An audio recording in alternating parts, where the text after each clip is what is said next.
পাশের দেশের গোয়েন্দা সংস্থা গত কয়েক মাসে সুব্রত বাইনের মতো অন্তত ৮০ জন আততায়ীকে দেশের বিভিন্ন পয়েন্ট দিয়ে অনুপ্রবেশ করিয়েছে বলে দাবি করেছেন সংবাদ মাধ্যম আল জাজিরার অনুসন্ধানী সাংবাদিক জুলকারনাইন সাইর সামি। ১২ ডিসেম্বর শুক্রবার ফেসবুকে নিজের ভেরিফাইড আইডিতে দেওয়া এক পোস্টে এ অভিযোগ করেন তিনি।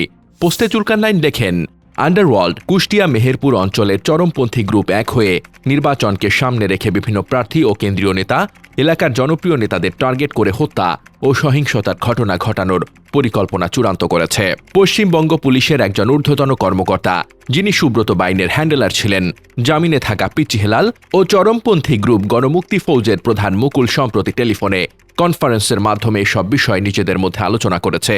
তিনি আরও বলেন, সুব্রত বাইন কারাগার থেকে তার মেয়ের মোবাইল ফোন দিয়ে কনফারেন্স করে পিচ্চি হেলাল ও ভারতের পশ্চিমবঙ্গে পলাতক মুকুলের সঙ্গে কথা বলেছে। পরবর্তীতে সুব্রত বাইনের মেয়ে সিনথিয়া বিতু নেপালে পলাতক বিডিআর মামলার পলাতক আসামি লেদার লিটন, পিচ্চি হেলাল, মুকুল, বাড্ডার বড় সাইদ ও দীপুর সঙ্গে কথা বলিয়ে দেয়। নির্বাচন বানচাল এবং দেশকে চরম অস্থিতিশীল করতে বিশেষ গোষ্ঠী সর্বোচ্চ চেষ্টা করে যাবে। একতাবদ্ধ থেকে এদের মোকাবেলা করাই একমাত্র উপায়।